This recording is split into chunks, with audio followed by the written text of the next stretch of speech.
Best Jamaican Desserts Part 1 by Angel Nightingale. Number 1. Gazada Coconut Tart. Gazada, or pinch me round, is a classic Jamaican treat. This open-faced coconut tart has a flaky shortbread crust filled with sweet, spiced coconut flakes and baked until golden brown. So good.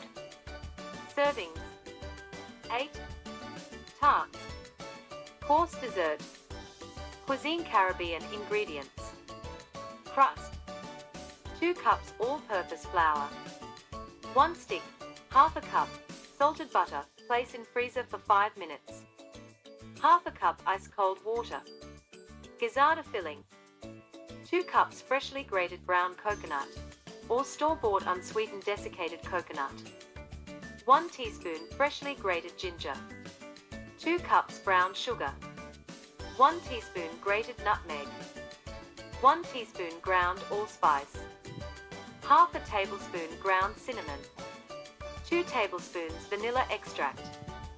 1 egg, optional. Instructions: to make the dough, add flour to a mixing bowl. Use a grater to grate cold butter into dough. Using your hands, press butter into flour until mixture clumps together and forms coarse pebbles. Add ice-cold water a little at a time and knead until dough comes together and forms a ball.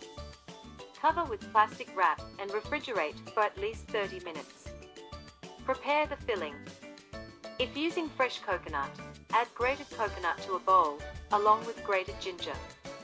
Add brown sugar, grated nutmeg, ground allspice, ground cinnamon, and vanilla extract. Stir and let sit uncovered for 30 minutes, or until all the sugar has dissolved. Stir occasionally. If using store-bought coconut, add grated coconut to a bowl, along with grated ginger. Add brown sugar, grated nutmeg, ground allspice, ground cinnamon, and vanilla extract. To a pot, add 1 cup of water and bring to a boil on the stove. Add coconut mixture to the boiling water and reduce heat to a simmer. Cook for 10 minutes, or until all the liquid has dissolved. Remove from pot and set aside to let the mixture cool while you prepare the crust. Preheat oven to 350 degrees Fahrenheit. Line a baking sheet with parchment paper. Remove dough from fridge and press onto a lightly floured surface. Cut dough into 8 pieces. Roll each piece out into a round and use a cup, cover, or anything you have to shape the rounds into discs, roughly 4 to 5 inches in diameter. To shape, lift up a corner of the dough and use the index finger of your non-dominant hand to gently push a section of the dough into the thumb and index finger of your dominant hand. Pinch your thumb and index finger together to create a crease. Repeat this all the way around until you form a pleated cup. Repeat for the remaining pieces of dough. Use a fork to prick the base of the cups. Pre-bake dough for 5 minutes. Remove from oven and brush with a beaten egg. Top with a spoonful of the coconut filling. Spread the filling around to fill the entire cup. Bake for another 20 minutes, or until crust is golden brown. Let cool. Enjoy. Let's make the gazada crust. First, the crust. We are using a simple homemade shortbread crust for this recipe. This will make our tart shell nice and buttery. For the dough, we need flour, cold butter, ice-cold water, and a little bit of salt if you're using unsalted butter. A little trick: stick your butter in the freezer for a few minutes, then use a grater to grate the butter directly into the dough. Use your hands to press the butter into the dough until the dough forms small pebbles. Next, add your ice-cold water and knead the dough until it forms a ball. Be careful not to overwork the dough. Cover with plastic wrap and stick in the fridge for at least 30 minutes while we prepare the filling. Next, the filling.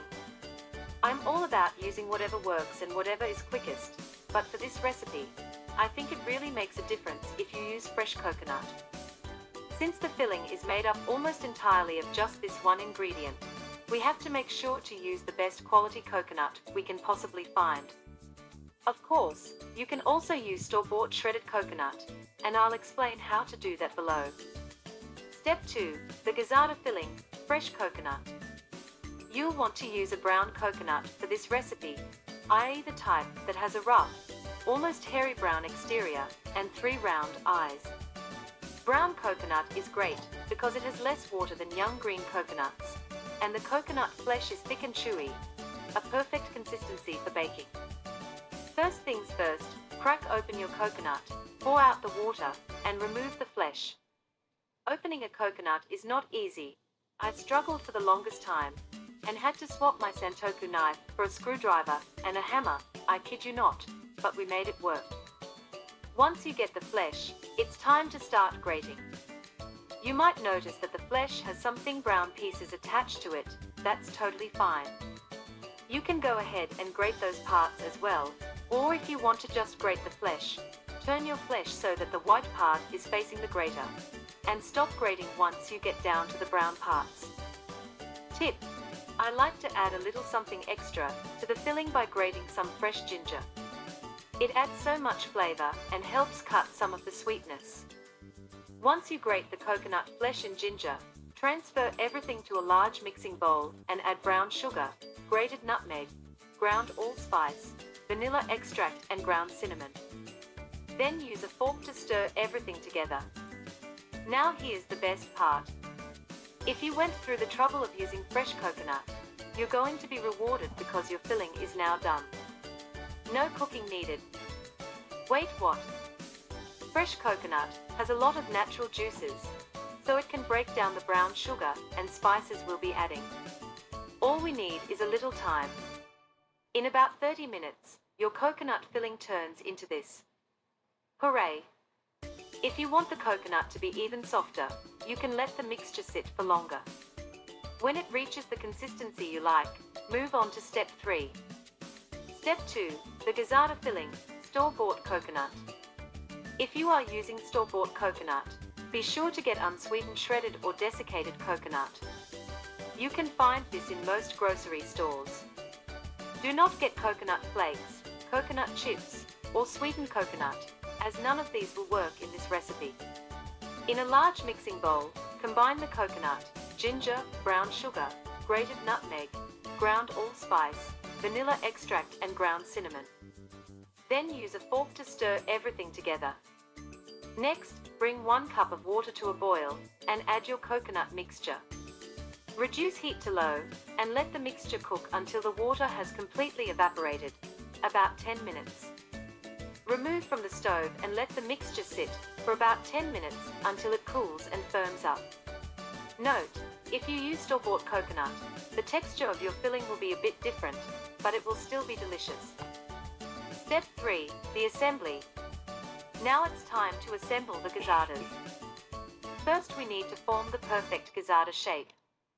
Remove your dough from the fridge and cut into 8 equal pieces. Then, working on a lightly floured surface, use a rolling pin to roll each piece of dough into a round. Using anything you can find that's about 4 to 5 inches in diameter, I use the top of my protein powder, cut out neat circles in each round. To shape the dough, lift up a corner of the dough and use the index finger of your non-dominant hand to gently push a section of the dough into the thumb and index finger of your dominant hand. Then pinch your thumb and index finger together to create a crease. Repeat this all the way around until you form pleated cups, hence, pinch me round. Tip: can check out my Instagram story highlights to see how I shape my gizzardas. It takes a bit of practice, but these do not have to be perfect. This is a fun project to do with kids. Once you shape your cups, it is time to pre-bake them at 350 degrees Fahrenheit for 5 minutes. Pre-baking will help make sure the cups are firm enough to hold the filling and will not get soggy. After you remove the pre-baked gizzarda crusts from the oven, coat with egg wash. The egg wash is not required, but gives the gizzarda a nice golden color. You can also use milk.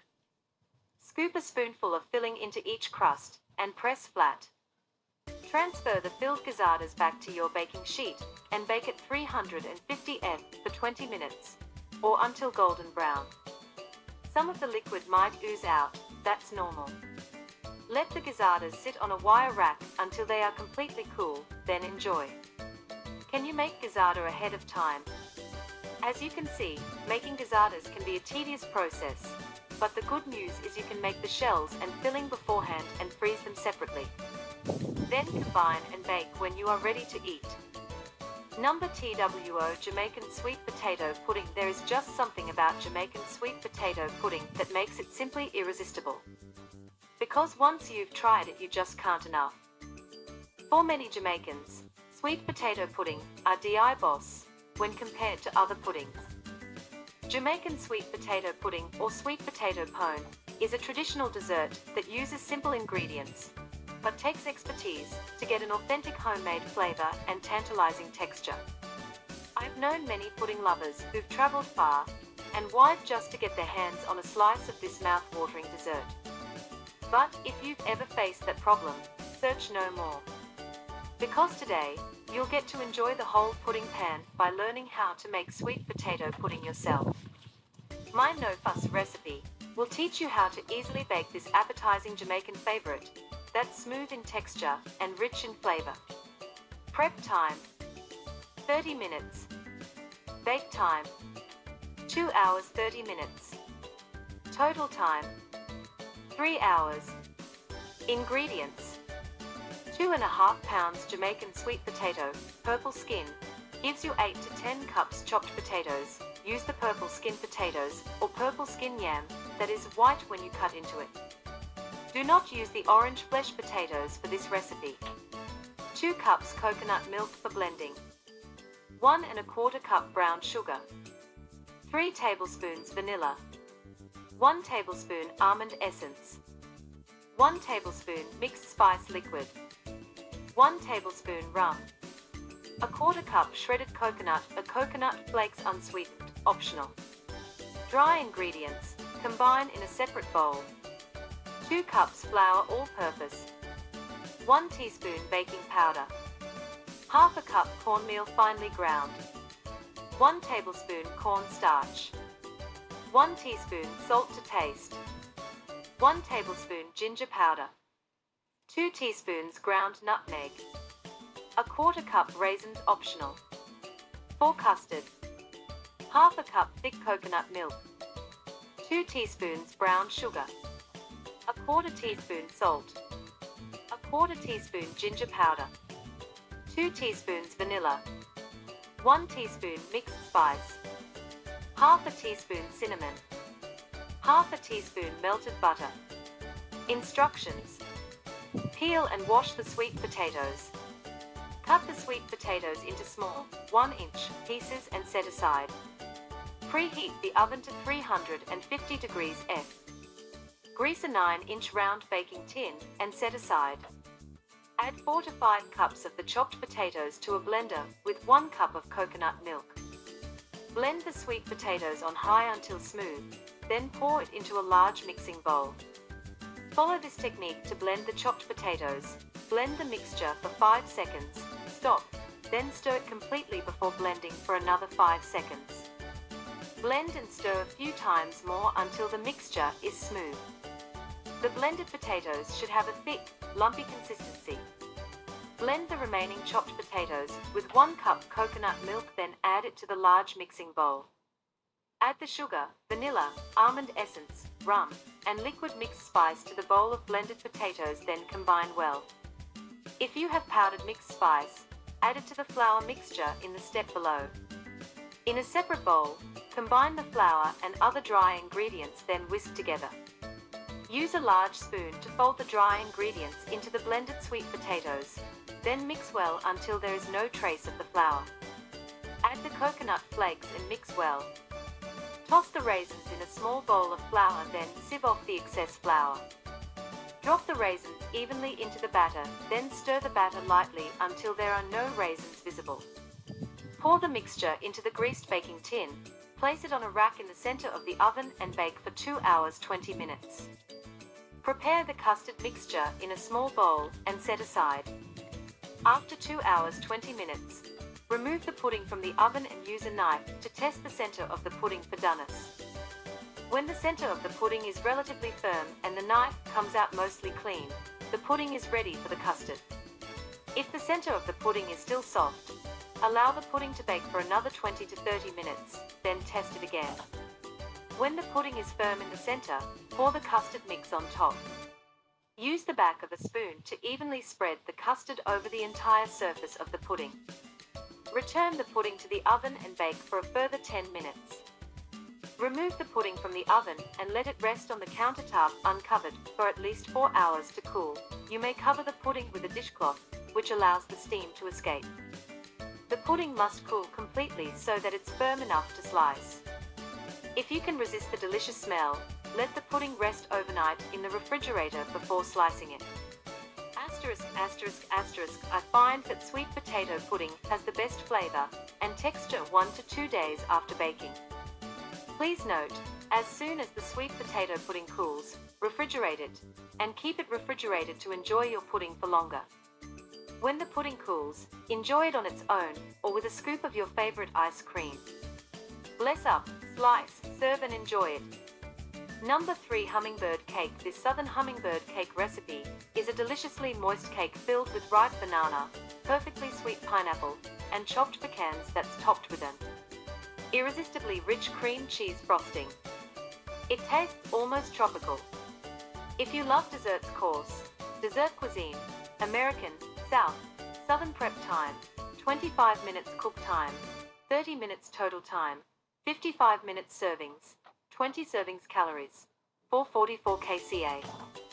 Ingredients: 3 cups all-purpose flour, 2 cups granulated sugar, 1 teaspoon ground cinnamon, 1 teaspoon baking soda, 1 teaspoon salt, 3 large eggs beaten, 1 1/4 cup vegetable oil, 2 teaspoons vanilla extract, 8 ounces crushed pineapple with juice, 1 3/4 cup ripe mashed bananas, about 4 to 5 bananas, 1 cup chopped pecans if desired.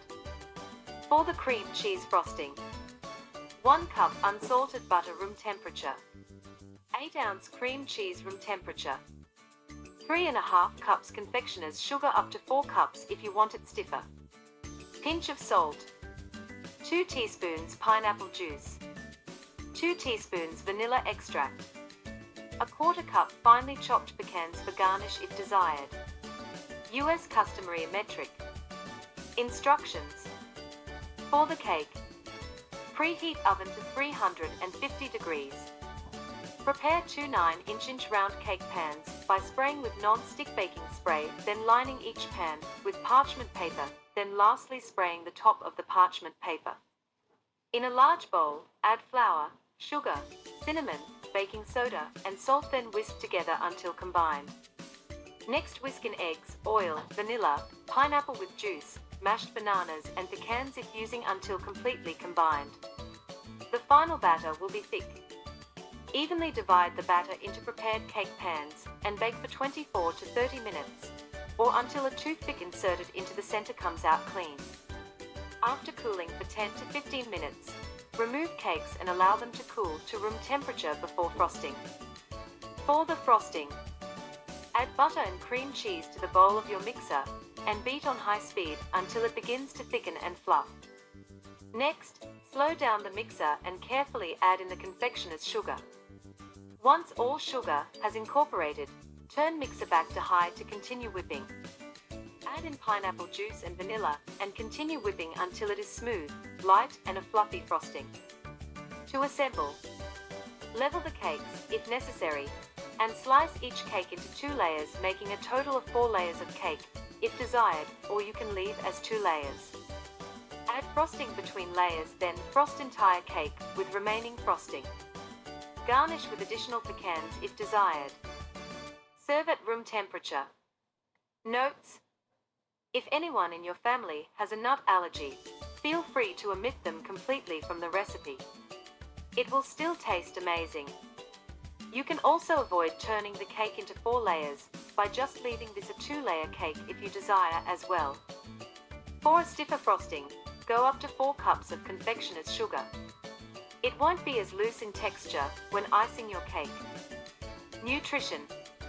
Calories: 444 kilocalories carbohydrates, 63 g protein, 4 g fat, 20 g saturated fat, 10 g cholesterol, 61 milligrams sodium, 219 milligrams potassium, 164 milligrams fiber, 2 g sugar, 46 g vitamin A, 494 IU vitamin C, 3 milligrams calcium, 29 milligrams iron, 1 milligram. Hope you enjoy and try some of these delicious recipes. Have a beautiful day to each and everyone.